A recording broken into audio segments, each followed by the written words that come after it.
All right, on this piece here, in order to get that out, I'll generally take this brass shim stock again and put it around the nub there.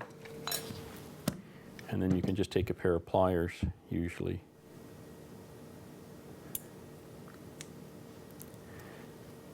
And work it out. Comes apart like that. Then we have our spring,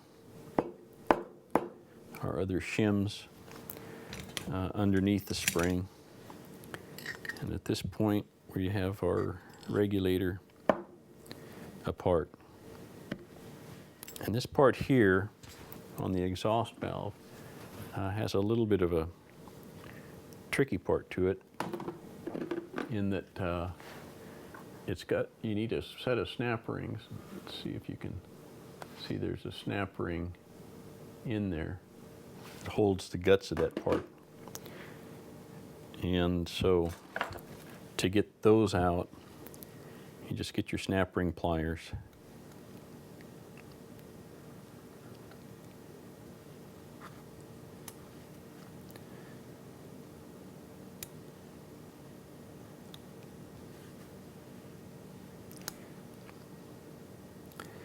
And then you can get that snap ring out like so. What's underneath there is this brass spacer or retainer.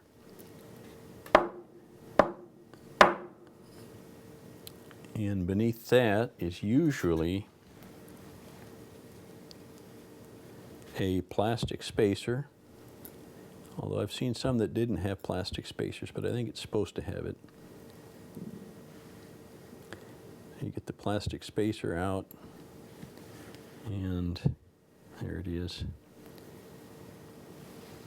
It looks like that. And then underneath that is the O-ring. You can see the O-ring there. And the way this is set up on the valve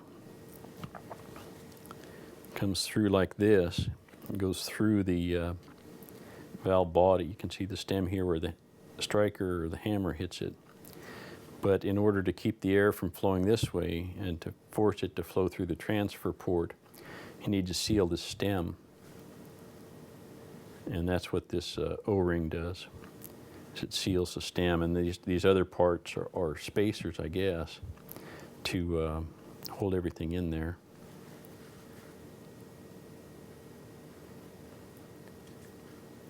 So these all remain stationary. As the hammer hits the valve stem here, this will pop off and move back and forth within that, but it won't let the air out past the stem here. So that's how that's set up. And that's about it. Now, as far as the O-rings, I'm assuming that people can pull those off on their own, and that won't be a problem. The only ones that are tricky, that need a little bit of attention, are these on the piston itself. And with these, you remember the big end goes toward the plunger here, and the small end here goes in the spring. So we pull those O-rings off like so. And what you're left with is there's actually two spacers, plastic spacers here that you can pull off by hand. And those spacers go on the small nub end of the O-rings on every one of these that I've seen. Here we are back at the bench. I've got everything lubed up for the most part, and new O-rings. For most of this, the O-rings, I'll use this Molykote, Dow Corning Molykote 55. It's a general O-ring grease, and so that's what I'll put on these ones that are just sealing the air. But there's a couple parts in here on this one that actually the piston is moving very slightly up and down inside of this cylinder here.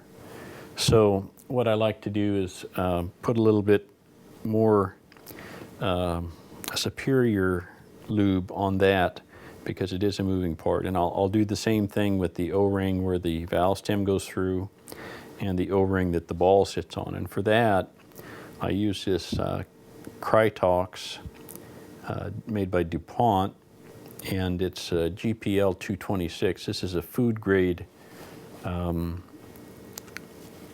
grease, non-combustible. And so for any of these parts that are going to be moving, I'll generally try and use this, and it slicks it up pretty good.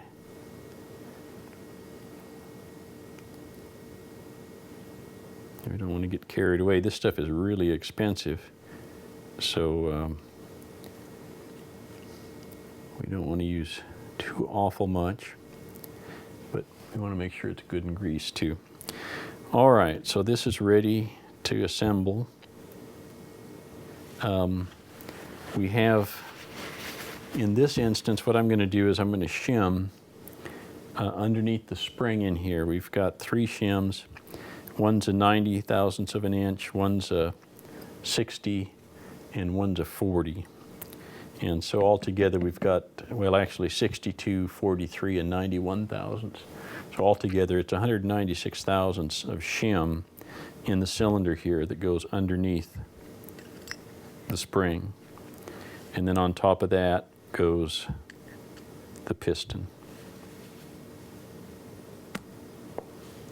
Something like that. So that's all set, ready to go.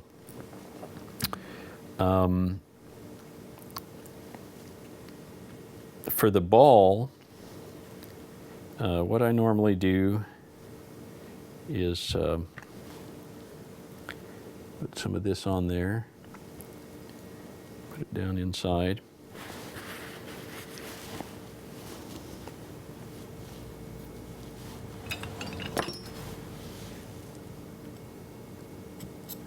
Like so, and then what I'll generally do is set the cylinder up, put the spring in it, put the ball on top. So I set it up like that, put the cylinder on top, and you should have just a little bit of spring movement here, and we do. Shims on top of that, and then the cap with the bottle plunger goes on top of that.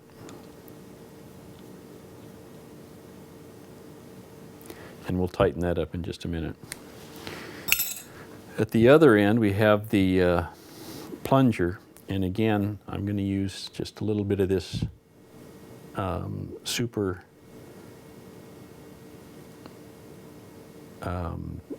O-ring grease.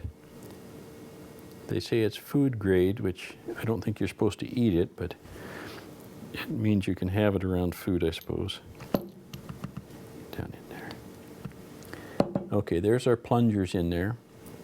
And what we're going to do is we're going to shim that. I've got a 35 thousandths of an inch shim and 4 10 thousandths of an inch. So we're going to go 75 thousandths and see how that works out when we get to testing it. So these are all going to go in here.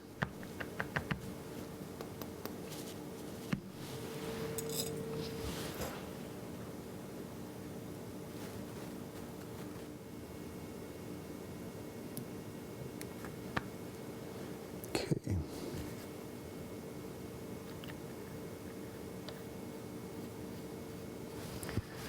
We put our piston cylinder back on.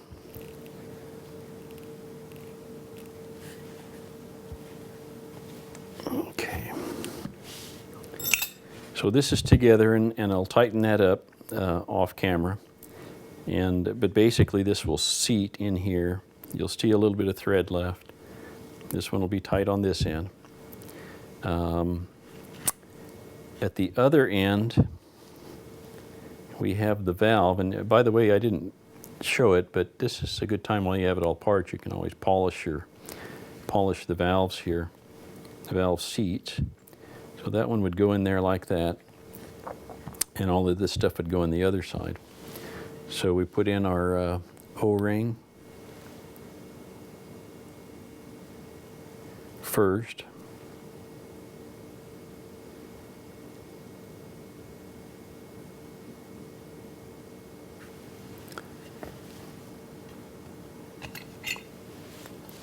This is also a 1/4 inch channel in here. Then the little plastic spacer goes in next.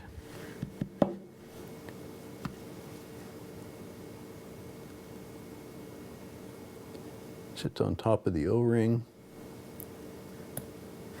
And then finally the brass spacer goes in. It sits on both of those. And we have our pliers again. Snap ring pliers.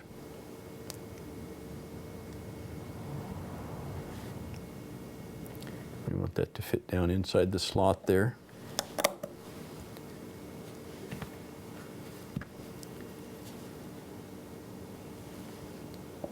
So that's good. And then finally, and I've cleaned up this valve too, so we're in good shape there. And there's your valve assembly back together.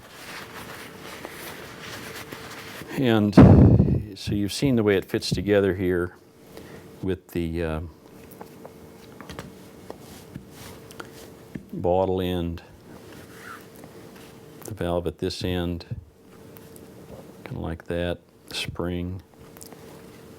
And that's how we'll put it back together and tighten it all up, and then we can start testing it for pressure and see where we're at. And so I'm going to put it together off camera. It's basically the reverse of the procedure we used to get it apart. Okay, back to the drawing boards. So we're at 2400, which is right where we started. So we've got too much shim in there, and we're going to have to back some of that off.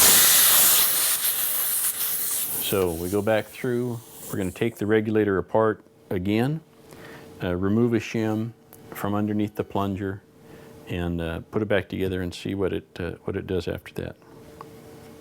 And I'll do that off camera.